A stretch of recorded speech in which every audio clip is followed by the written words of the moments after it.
नमस्कार, अखबार दैनिकको खबर अपडेट खबर बुलेटिनमा यहाँलाई हार्दिक स्वागत छ। समाचार सुरु गरौं मुख्य खबरका शीर्षकबाट।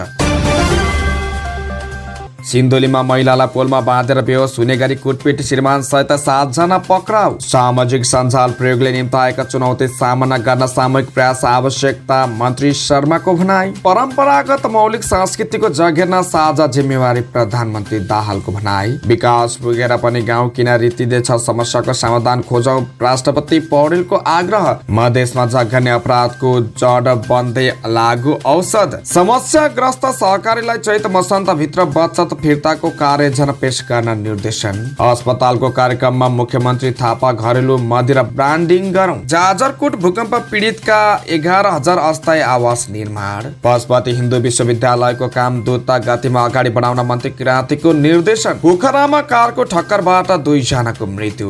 उद्योगको बिजुली काट्ने प्राधिकरणको निर्णयमा पुनर्विचार गर्नुपर्छ, अर्थमन्त्री महतको भनाई। इन्जिनमा खराबी आएपछि कैलाश एयरको हेलिकप्टर 2 हप्तादेखि सोलुखुम्बुमा ग्राउन्डेड। चितवन पर्यटन तथा हात्ती महोत्सव आजदेखि सुरु। सप्तकोशीमा श्रीलङ्का टापु जोड्ने झोलुङ्गे पुल बन्ने।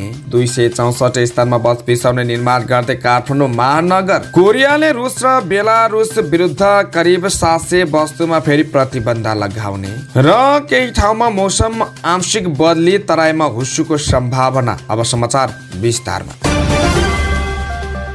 लेनदेनको विषयलाई लिएर कमलमाई नगरपालिका 4 सिन्धुलीमा एक महिलालाई पोलमा बाँधेर निर्घात कुटपिट गरिएको छ। जिल्ला प्रहरी कार्यालय सिन्धुलीबाट करिब 3 किलोमिटरको दूरीमा स्थानीय शारदा थापामाथि अमानवीय व्यवहार भएको सूचना पाएपछि आइतबार प्रहरी प्रमुख एसपी राजकुमार सिलवाल नेतृत्वको टोली गाउँमा पुगेको थियो। बाँधेर राखेको अवस्थामा हामीले उद्धार गरेर ल्याएर सेफ होममा राखेका छौँ। गाउँबाट उनका श्रीमान सहित 7 जनालाई पक्राउ गरेका छौँ। सिलवालले भने उद्धार गरेर ल्याउँदा उहाँ बेहोस अवस्थामा हुनुहुन्थ्यो। शरीरमा नीलाडाम थिए। प्रहरीका अनुसार उनका श्रीमान सन्तोष थापाले गाउँका केही व्यक्तिहरूसँग ऋण लिएका थिए। पहिले जग्गाको कारोबार गर्ने उनको पछिल्लो समय कारोबारमा समस्या आएको थियो। त्यति बेला श्रीमती शारदाले पनि डिभोर्स गर्नलाई अदालतसम्म पुगेकी थिइन्। त्यसपछि श्रीमान सन्तोष समेत गएर गाउँका अन्य व्यक्तिहरूले उनलाई बाँधेर कुटपिट गरेको पाइएको एसपी सिलवालको भनाइ छ। केही दिन अघि पनि शारदाले आफूलाई श्रीमानले अपहरण गरेको भन्दै प्रहरी कहाँ जानकारी गराएकी थिइन्। आफूलाई सिस्नो पानीले हान्ने गरेको समेत उनले प्रहरीलाई बताएकी थिइन्।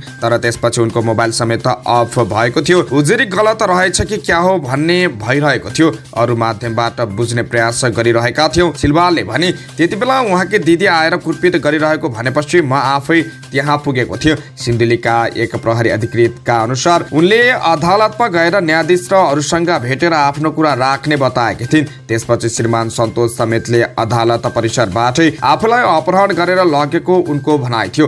मैले काठमाडौँ जान्छु भनेर रोइ कराई गर्दा पनि जबरजस्ती भ्यानमा हालेर लगेका थिए, उनले भनेकी थिइन्।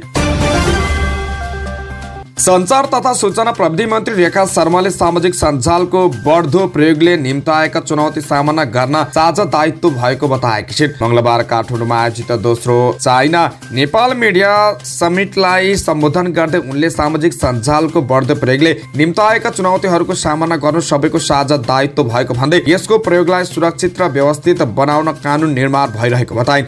उनले भनिन्, सामाजिक सञ्जालको बढ्दो प्रयोगले निम्ताएका चुनौतीहरूको सामना गर्नु पनि हाम्रो साझा सरकार हो। नेपालमा यसको प्रयोगलाई सुरक्षित र व्यवस्थित बनाउन कानुन निर्माणको प्रक्रिया हामीले अगाडि बढाएका छौँ। मन्त्री शर्माले सम्मेलनमा सूचना प्रविधिले मिडिया क्षेत्रमा ल्याएका अवसर, चुनौती तथा आर्थिक संकुचनका कारण बढ्दो सङ्कट समाधान गर्न चिनिया मिडियाहरूले के गरिरहेको छ भन्ने कुरा छलफल हुने विश्वास व्यक्त गरिन्। उनले भनिन्, सूचना प्रविधिका पछिल्ला आविष्कारहरू प्रयोग गर्दै सबै खाले मिडियाहरूलाई राम्रो प्लेटफर्ममा लानु अनिवार्यता भइसक्यो। सूचना प्रविधिले मिडिया क्षेत्रमा ल्याएका अवसर, चुनौती तथा आर्थिक संकुचनका कारण बढ्दो सङ्कट समाधान गर्न चिनिया मिडियाहरूले के गरिरहेका छन्, पक्कै पनि यो विषयमा सम्मेलनमा सार्थक छलफल हुनेछ भन्ने विश्वास लिएकी छु।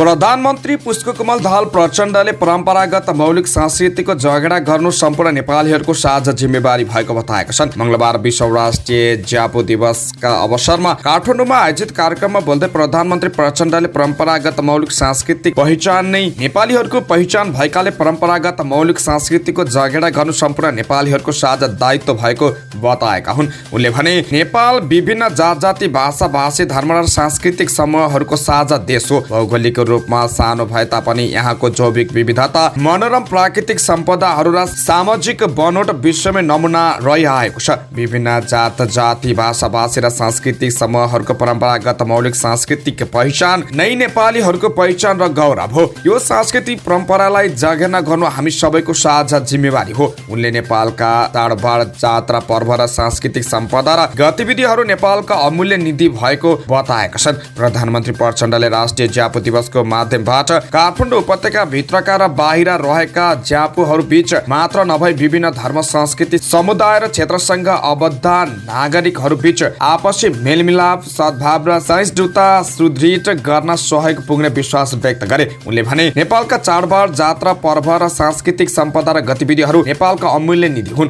नेपाल जातीय, भाषिक, धार्मिक, सांस्कृतिक विविधताले सम्पन्न र हरेक समुदायले संस्कृतिलाई जीवनको अभिन्न अङ्गको रूपमा लिइआएको छ। यस राष्ट्रिय ज्यापु दिवसको माध्यमबाट काठमाडौँ उपत्यका भित्रका र बाहिर रहेका ज्यापुहरू बीच मात्र नभए विभिन्न धर्म, संस्कृति, समुदाय र क्षेत्रसँग आबद्ध नागरिकहरू बीच आपसी मेलमिलाप, सद्भाव र सहिष्णुता सुदृढ गर्न सहयोग पुग्ने विश्वास व्यक्त गर्दछु। राष्ट्रपति रामचन्द्र पौडेलले लोकतन्त्र पछि गाउँ गाउँमा विकास पुगेर पनि त्यसको उपयोग गर्ने मानिसहरूको अभावमा आज गाउँ किन रित्तिँदैछ भन्ने कुराको चिन्ता गरेर यस समस्याको समाधान खोज्नुपर्ने बताएका छन्। मंगलबार सरस्वती बहुमुखी क्याम्पसको 65औं वार्षिक उत्सवको उपलक्ष्यमा आयोजित समारोहलाई सम्बोधन गर्दै राष्ट्रपति पौडेलले गाउँमा विकासको उपभोग गर्ने मानिसको अभाव भएको भन्दै नीति निर्माण र शासन सत्तामा बस्नेहरूले यसतर्फ ध्यान केन्द्रित गर्नुपर्ने बताए। लोकतन्त्रपछि मुलुकको शिक्षा, सञ्चार, सडक, स्वास्थ्य र विद्युतीकरणको क्षेत्रमा भएको विकासका बावजुद त्यसको उपभोग गर्ने मानिसहरूको अभाव आज गाउँ किन रित्तिँदैछ। नीति निर्माण र शासन सत्तामा बस्ने लगायत सबैको चिन्ता आज यसैमा केन्द्रित हुनुपर्छ। उनले भने यति बेला म यस क्याम्पसको वार्षिक उत्सवमा उभिएर के भन्न चाहन्छु भने शिक्षा र रोजगारीका लागि दैनिक रूपमा हजारौं नेपाली युवाहरू ताँती लागेर विदेशिने क्रम रोक्ने गरी रोजगार र सिपमूलक शिक्षा दिन जरुरी छ। कुनै पनि देशको शिक्षा त्यस देशको सामाजिक आर्थिक अवस्था र देशको आवश्यकता अनुरूप निर्धारण हुनुपर्नेमा उनको जोड थियो। बदलिदो परिस्थितिमा देश विकासमा टेवा पुर्याउने र विश्व बजारमा पनि प्रतिस्पर्धा हुन सक्ने शिक्षा नीति र कार्यक्रम आजको आवश्यकता रहेको उनको भनाइ छ। धनुषाको सबैला नगरपालिका 9 कुशमाहा सतो खरेकी 6 वर्षीय राखी यादव मङ्सिर 7 गते साँझ छिमेकीको मटकोट विवाह अघि गरिने एक सांस्कृतिक कर्म हेर्न तातखोर पोखरी पुगेकी थिइन्। मटकोट सकिएर सबै घर फर्के तर राखी आइपुगिनन्। परिवारका सदस्यले राति नै सोधखोज गरे। भोलिपल्ट तालिम प्राप्त कुकुर सहित प्रहरी पनि खोजीमा जुट्यो। राखी भेटिन्। साँझ सतोखोर पोखरी नजिकै खाल्टोमा जमेको पानी दमकलले सुकाउँदा राखीको शव भेट्यो। हामी दिनभर खोज्यौं, साँझसम्म नभेटेपछि खाल्टोमै हुन सक्ने आशंकामा सुकाउने काम गर्यौं। त्यसैमा बालिकाको शव फेला पर्यो। धनुषाका प्रहरी प्रवक्ता डीएसपी रञ्जन आवा भन्छन्। उनका अनुसार बालिकाको शव हेर्दा अत्यन्तै क्रूरतापूर्वक हत्या भएको देखिन्छ। घटनामा संलग्न रहेको आशंकामा प्रहरीले 2 किशोरलाई पक्राउ गर्यो। दुवैले अभियोग पनि स्वीकार गरे। प्रहरीका अनुसार दुवै किशोर लागू औषध प्रयोगकर्ता हुन्। एक अनुसन्धान अधिकृतका अनुसार मटकोरको बेला मादक पदार्थ सँगै लागू औषध सेवन गरेका थिए। उनीहरूले रथमा खेलिरहेकी राखीलाई बेपत्ता बनाएको र बलात्कार गरेर हत्या गरेपछि शव खाल्टोमा फालेको अनुसन्धानका क्रममा खुलेको छ। भूमिहीन दलित, भूमिहीन सुकुम्बासी तथा अव्यवस्थित बसोबासीको व्यवस्थापनका लागि राष्ट्रिय भूमि आयोग गठन भई पालिका संघको समन्वयनमा 77 वटै जिल्लामा काम जारी छ। काठमाडौँमा रहेको राष्ट्रिय भूमि आयोग कार्यालयले जग्गा पहिचान, लागत संकलन, नाप नक्सा र प्रमाणपत्र वितरणसम्मका कामलाई निरन्तरता दिएको भूमि व्यवस्था सरकारी तथा गरिबी निवारण मन्त्रालयका सहायक प्रवक्ता दामोदर वाग्लेले जानकारी दिनुभयो। त्यही क्रममा अव्यवस्थित ढङ्गले बसोबास गरेका परिवारलाई 4,370 थान जग्गाधनी प्रमाणपत्र वितरण गरिएको छ। भूमिहीन दलित, भूमिहीन सुकुम्बासी र अव्यवस्थित बसोबासीलाई जग्गा वितरणका लागि 41,000 हेक्टर जग्गा नाप नक्साङ्कन भएको र अव्यवस्थित बसोबासीबाट 78 करोड रुपियाँ राजस्व सङ्कलन भएको छ। भूमि आयोग र पालिका बीच अहिलेसम्म 722 कार्य सम्पादन सम्झौता भएको, 712 सार्वजनिक सूचना प्रकाशित गरिएको तथा 9,80,929 लागत सङ्कलन गरिएको छ। भूमि व्यवस्था, सहकारी तथा गरिबी निवारण मन्त्रालयका अनुसार अव्यवस्थित बसोबासीलाई भूमि आयोगबाट जग्गा उपलब्ध गराउँदा हालको शुल्कमा 50% कम हुने व्यवस्था मिलाइएको छ भने भूमि आयोगबाट जग्गा उपलब्ध गराउने सम्बन्धमा वन ऐन 2064 संशोधन प्रक्रिया अगाडि बढाइएको छ।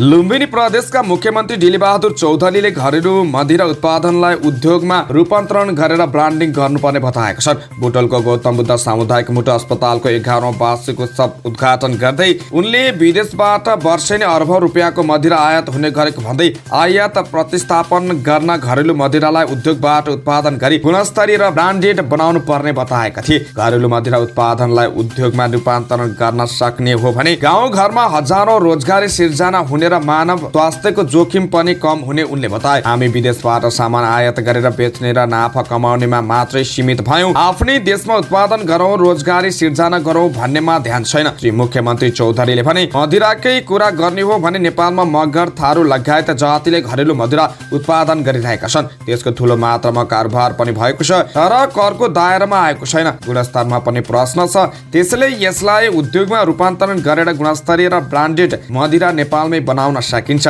मुख्यमन्त्री चौधरीले घरेलु मदिरा उत्पादनलाई उद्योगमा रूपान्तरणका लागि निजी क्षेत्रसँग मिलेर अध्ययन गर्न प्रदेश सरकारले 8 करोड बजेट छुट्याएको भन्दै यसको सदुपयोग गर्न आग्रह गरेका थिए। विदेशी पर्यटकलाई विदेशी मदिरा नभई नेपालकै ब्रान्डेड मदिरा बेच्न सके विदेशी मुद्रा आर्जन हुने उनले बताएका थिए।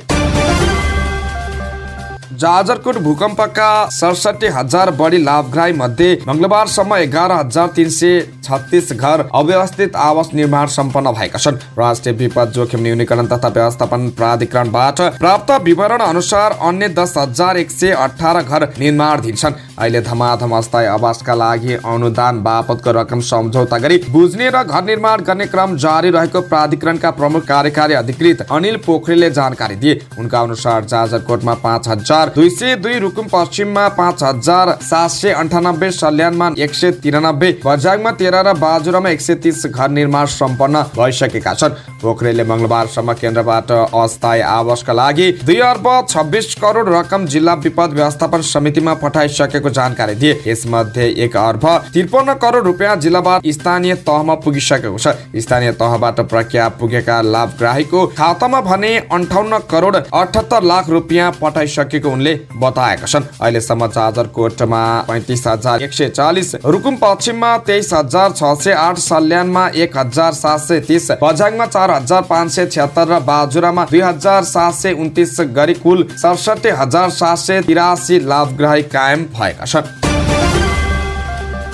पशुपति हिन्दू विश्वविद्यालयको काम द्रुत गतिमा अगाडि बढाउन सांस्कृतिक पर्यटन तथा नागरिक उड्डयन मन्त्री सुधान किराँतीले निर्देशन दिएका छन्। विश्वविद्यालय स्थापनाका लागि डाक्टर जगमान गुरुङको संयोजकत्वमा रहेको समितिको मंगलबार बसेको बैठकमा पशुपति क्षेत्र विकास कोषका अध्यक्ष समेत रहेका मन्त्री किराँतीले यस्तो निर्देशन दिएका हुन्। गत चैतमा गठित समितिको हालसम्मको प्रगति विवरण माग्दै मन्त्री किराँतीले आफूले मन्त्रालय स्तरबाट गर्नुपर्ने समन्वय र पहलबारे सुझाउन समेत समितिलाई आग्रह गरेका हुन्। समितिका सदस्यले हाल अध्ययन अनुसन्धान सँगै मस्यौदाको चरणमा रहेको बताएका छन्। पशुपति क्षेत्र विकास कोषका पूर्व कार्यकारी निर्देशक समेत रहेका समितिका सदस्य सचिव डाक्टर घनश्याम खतिवडाले सरकारको सैद्धान्तिक निर्णयसँगै परिषदबाट हुने नीतिगत निर्णय सहज भएमा विश्वविद्यालय स्थापनाले गति लिने बताए। विश्वविद्यालयले अध्ययन अनुसन्धानलाई प्राथमिकता दिने गरी प्रारम्भिक रूपरेखा बनिरहेको उनले जानकारी दिएका छन्। विश्वविद्यालयमा नेपालका सबै धर्मशास्त्रको अध्ययन अनुसन्धान गराइने समितिका सदस्य चेतनाथ गौतमले बताएका छन्। कास्कीको पोखरा महानगरपालिका वडा नम्बर 5 पर्साङमा कारको ठक्करबाट 2 जना पैदल यात्रीको मृत्यु भएको छ। गए राति करिब 1 बजेतिर बागलुङ बस पार्कबाट 0 किलोमिटर तर्फ जाँदै गरेको 726721 नम्बरको कारले सिद्धार्थ बैंक अगाडि ठक्कर दिँदा पोखरा महानगरपालिका 3 नदीपुर बस्ने 20 वर्षीय ढालेन्द्र छन्त्याल र अन्दाजी 35 वर्षीय देखिने पुरुषको मृत्यु भएको छ। उनीहरूलाई वडा प्रहरी कार्यालय बैधामको टोलीले उपचारका लागि पश्चिमाञ्चल क्षेत्रीय अस्पताल गण्डकी पठाएकोमा डाक्टरले मृत घोषणा गरेका थिए। कार चालक फरार रहेकाले खोजी कार्य जारी छ। कारलाई भने वडा प्रहरी कार्यालय बैधामको नियन्त्रणमा राखिएको छ। अर्थमन्त्री डाक्टर प्रकाश शरण महतले उद्योगको बिजुली लाइन काट्ने विद्युत प्राधिकरणको निर्णयमा पुनर्विचार हुनुपर्ने बताउनु भएको छ। अर्थमन्त्री महतले उद्योग व्यवसायका साथै समग्र अर्थतन्त्र नै कमजोर रहेको समयमा प्राधिकरणले लिएको अप्रिय निर्णय पुनर्विचार गर्नुपर्ने बताउनु भएको हो। उहाँले विभिन्न उद्योगमा भइरहेको अहिलेको दबावलाई सोचेर मात्रै काम गर्नुपर्ने आवश्यकता रहेको बताउनुभयो। पत्रकारहरूसँग चितवनमा कुरा गर्दै अर्थमन्त्रीले लोड सेडिङ हुँदा दिएको डेडिकेटेड लाइन बारेको विवादलाई लिएर उद्योगले बिजुली काट्ने कुरामा प्राधिकरणले पुनर्विचार गर्नुपर्ने बताउनुभयो। उद्योगले तिर्नुपर्ने रकम कति हो भन्ने कुराको टुङ्गो लागेपछि यस्तो निर्णय लिन उपयुक्त हुने उहाँको भनाइ छ। उहाँले भन्नुभयो, लोड सेडिङ हुने गरेको समयमा उद्योगलाई डेडिकेटेड लाइन दिएको थियो। त्यसबापत उद्योगले तिर्नुपर्ने रकमको निक्र्योल गरेर मात्रै प्राधिकरणले यस्तो निर्णय लिनुपर्छ। अहिले सिमेन्ट लगायत विभिन्न उद्योगमा दबाव भइरहेको अवस्थामा विचार पुर्याएर काम गर्नुपर्छ। कानुन व्यवस्थापन अनुसार तिर्नै पर्ने कुरा त तिर्नै पर्दैन भन्ने हुँदैन। अर्थमन्त्री महतले सरकारले अप्ठ्यारो पारेको बेलामा उद्योगी व्यवसायलाई राहत दिनुपर्ने बताउनुभयो। डेडिकेटेड र ट्रङ्क लाइन जोडे बापतको बिल नतिरेको भन्दै विद्युत प्राधिकरणले 9वटा उद्योगको लाइन काटेको छ। सोलुखुम्बुको स्याङबोचे विमानस्थलमा कैलाश एयरको एउटा हेलिकप्टर ग्राउन्डेड भएको छ। इन्जिनमा खराबी आएकाले हेलिकप्टर करिब 2 हप्तादेखि ग्राउन्डेड भएको कैलाश एयरले जनाएको छ। सिलिङ उडानमा रहेको कैलाशको 9N AMT हेलिकप्टर स्याङबोचे विमानस्थलमा ग्राउन्डेड भएको नेपाल नागरिक उड्डयन प्राधिकरण लुक्लाका प्रमुख उमेश कुमार पन्थीले बताउनुभयो। इन्जिनमा खराबी आएको र त्यसको पार्टपुर्जा नपाएका कारण हेलिकप्टर रोकेर राख्नु परेको जवाफ कम्पनीले दिएको प्रमुख पन्थीले बताउनुभयो। हेलिकप्टर सुम्बु क्षेत्रमा खाद्यान्न तथा अन्य सामग्रीहरू दुभानेका लागि प्रयोग हुँदै आएको छ। कुम्बु क्षेत्रमा यतिखेर पर्यटन सिजन नभएकोले प्राय सुनसान नै बनेको छ। विश्वको सबैभन्दा अग्लो ठाउँमा रहेको स्याङबोचे विमानस्थलमा लामो समयदेखि हेलिकप्टरहरूले मात्रै उडान गर्दै आएको छन्। यो विमानस्थल समुद्री सतहबाट करिब 3700 मिटरको उचाइमा रहेको छ। चितवनमा आजदेखि हात्ती महोत्सव सुरु भएको छ। पर्यटन प्रवर्धन गर्ने उद्देश्यले आजदेखि यही पुष 14 गतेसम्म चितवन पर्यटन तथा हात्ती महोत्सव आयोजना गरिएको हो। यसअघि कोभिड-19 का कारण रोकिएको महोत्सव यस वर्ष हुन लागेको हो। होटल संघ नेपाल हान अन्तर्गतको क्षेत्रीय होटल संघ नेपाल चितवनको आयोजना तथा युनाइटेड हात्ती सञ्चालन संरक्षण संस्था र रेस्टुरेन्ट एन्ड बार एसोसिएसनको सह आयोजनामा 17औं संस्करणको महोत्सव हुन लागेको हो। संघका अनुसार महोत्सवमा हात्ती सुन्दरी प्रतियोगिता, हात्तीका लागि वनभोज, सांस्कृतिक झाँकी लगायत कार्यक्रमको तालिका रहेको छ। महोत्सवमा विगतमा जस्तो हात्ती पोलो, हात्ती दौड जस्ता प्रतियोगिता भने नहुने भएको छ। महोत्सवबाट अन्तर्राष्ट्रिय स्तरमै चितवन सहित देशकै पर्यटन प्रवर्धन हुने आयोजकको विश्वास छ। महोत्सव सकिए लगतै क्षेत्रीय होटल संघले नयाँ वर्ष सन् 2024 को पूर्व सन्ध्यामा यही पुष 15 गते विशेष सांस्कृतिक कार्यक्रम आयोजना गर्ने तयारी गरिरहेको क्षेत्रीय होटल संघ चितवनका कोषाध्यक्ष माधव दुवाडीले जानकारी दिनुभयो। सुनसरीको 12 क्षेत्र नगरपालिका 6 को ठाकुरबारीबाट श्रीलङ्का टापुलाई जोड्ने झोलुङ्गे पुल बन्ने भएको छ। नेपालकै ठुलो सप्तकोशी नदीमाथि बन्ने उक्त झोलुङ्गे पुल 5 किलोमिटर लम्बाइको हुनेछ। संघीय सरकारको ठुला झोलुङ्गे पुल निर्माण विभाग अन्तर्गत सप्तकोशीमा पहिलो पटक यति लामो झोलुङ्गे पुल निर्माण हुन लागेको 12 क्षेत्र नगरका आर्थिक विकास संयोजक तेजबहादुर गुरुङले बताएको छ। पुल निर्माणका लागि विस्तृत परियोजना प्रतिवेदन DPR को काम अन्तिम चरणमा पुगेको उनले जानकारी दिए। गुरुङका अनुसार सुनसरी क्षेत्र नम्बर 4 का संघीय सांसद तथा पूर्व संचार मन्त्री ज्ञानेन्द्र बहादुर कार्कीले पुल आयोजनामा पारेका हुन्। झोलुङ्गे पुल सर्वेका लागि ऋषिकेश सर्भिस प्राइभेट लिमिटेड काठमाडौँले डीपीआर को ठेक्का पारेर काम अन्तिम चरणमा पुगेको योजनाका सब इन्जिनियर रञ्जित कुमार यादवले जानकारी दिए। सब इन्जिनियर यादवको नेतृत्वमा सर्वेको काम अन्तिम चरणमा पुगेको हो। सब इन्जिनियर यादवले डीपीआर को डिजाइन तयार भइरहेको भन्दै डिजाइन सके लगतै कन्स्ट्रक्सनको ठेक्का लागेको बताए। नमुना झोलुङ्गे पुल नामकरण गरी गत आर्थिक वर्षमा पुलको स्थलगत अध्ययन र निरीक्षण भएको थियो। काठमाडौँमा नगरपालिकाले सडक सुरक्षा कायम राख्नका लागि 264 ठाउँमा बस बिसाउने निर्माण गर्ने भएको छ। यसका लागि कामपाले चालु आर्थिक वर्षमा 13 करोड बजेट विनियोजन गरेको छ। कामपाले यस वर्ष प्रत्येक चोकबाट 500 मिटर अगाडि वा कम्तीमा 200 मिटर पछाडि बस बिसाउने निर्माण गर्न लागेको कामपाको ट्राफिक विज्ञ सल्लाहकार जगतमान श्रेष्ठले जानकारी दिनुभयो। अहिले सञ्चालन भइरहेको केही र अन्य केही ठाउँमा थप गरी बस बिसाउने विस्तार गर्न खोजिएको सल्लाहकार श्रेष्ठले भन्नुभयो। उहाँले भन्नुभयो, चोकमा नै बस बिसाउने निर्माण गर्दा थप दुर्घटना बढेको भन्दै चोकको 500 मिटर अगाडि वा 200 मिटर पछाडि निर्माण गर्न लागेको हो, जुन आधुनिक हुन्छ, जहाँ निशुल्क रूपमा इन्टरनेटको प्रयोग गर्न पाइन्छ, जहाँ कुन रुटको बस कहाँ आइपुगेर अब यात्रीले कति समय पर्खनु पर्छ भन्ने बारे समेत जानकारी लिन सकिने व्यवस्था गर्न लागि छ। यसरी निर्माण गरिने बस बिसाउनेमा एक पटकमा 3 वटा सम्म बस रोक्न मिल्ने बनाउने तयारी रहेको छ। बस बिसाउने निर्माणका लागि गोलपत्र आह्वान गर्ने अन्तिम तयारी भइरहेको र त्यस पश्चात काम सुरु हुने कामपाको भनाइ छ।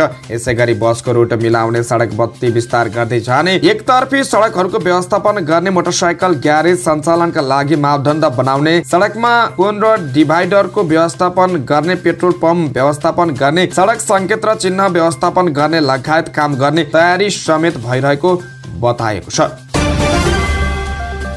समाचारको क्रममा अन्तर्राष्ट्रिय खबर, कोरियाले रुस र बेलारुस विरुद्ध निर्यात हुने 700 वस्तुमा फेरि प्रतिबन्ध लगाउने भएको छ। मस्कोले युक्रेनमा गरेको आक्रमणका कारण कोरियाले उत्खनन, ब्याट्री र ठूला सवारी साधन लगायत निर्यात वस्तुहरू प्रतिबन्धको सूचीमा राखेर रसिया र बेलारुस विरुद्ध निर्यात नियन्त्रण कडाई गर्न लागेको हो। यस्तै रणनीतिक वस्तुको व्यापार सम्बन्धी नियमावलीमा संशोधन भए अनुसार कोरियाले विभिन्न निर्माण उपकरणहरू, रिचार्जेबल ब्याट्री, विमानका कम्पोनेन्ट, मेसिनरी लगायत अन्य वस्तुहरू गरी रसिया र बेलारुसमा दुभानी गर्न प्रतिबन्धित वस्तुहरूको सूचीमा थप 82 वस्तु थपेको त्यहाँको व्यापार, उद्योग र ऊर्जा मन्त्रालयले जनाएको छ। यस्तै नयाँ नियमको सूचीमा रहेका वस्तुहरूको कुल संख्या हालको 798 वस्तुबाट बढाएर 1159 पुर्याउने समेत बताएको छ। यसैबीच उचित प्रशासनिक प्रक्रियाहरू र निर्यातकर्ताहरूका लागि सरकारले जारी गरेको नीति निर्देशकहरू पछ्याएर संशोधन 2024 को सुरुमा लागू हुने अपेक्षा गरिएको छ। समाचारको क्रममा मौसम खबर। आज देशका केही ठाउँमा मौसम आंशिक बदली छ। काठमाडौँ उपत्यका सहित अहिले बागमती, कोशी र गण्डकी प्रदेशका पहाडी केही भागमा मौसम बदली छ। तराईका थोरै ठाउँमा हुस्सो छ। घाम लागेपछि बिस्तारै हुस्सो हट्ने मौसमविद गोविन्द झाले जानकारी दिनुभयो। आज दिउँसो सुदूरपश्चिम प्रदेश लगायत कोशी र गण्डकीका पहाडी क्षेत्रमा मौसम आंशिक बदली रहने र बाँकी धेरै ठाउँमा सफा हुने अनुमान छ। अहिले नेपालमा उल्लेखनीय मौसमी प्रणाली नरहेको मौसम पूर्वानुमान महाशाखाले जनाएको छ। अवस्था नै खबरसँगै आजलाई अखबार दैनिक सकियो। स्वच्छ, ताजा अनि निष्पक्ष समाचारको लागि हाम्रो च्यानल सब्स्क्राइब गर्न नभुल्नुहोला। बिदा हुन्छौँ, नमस्कार।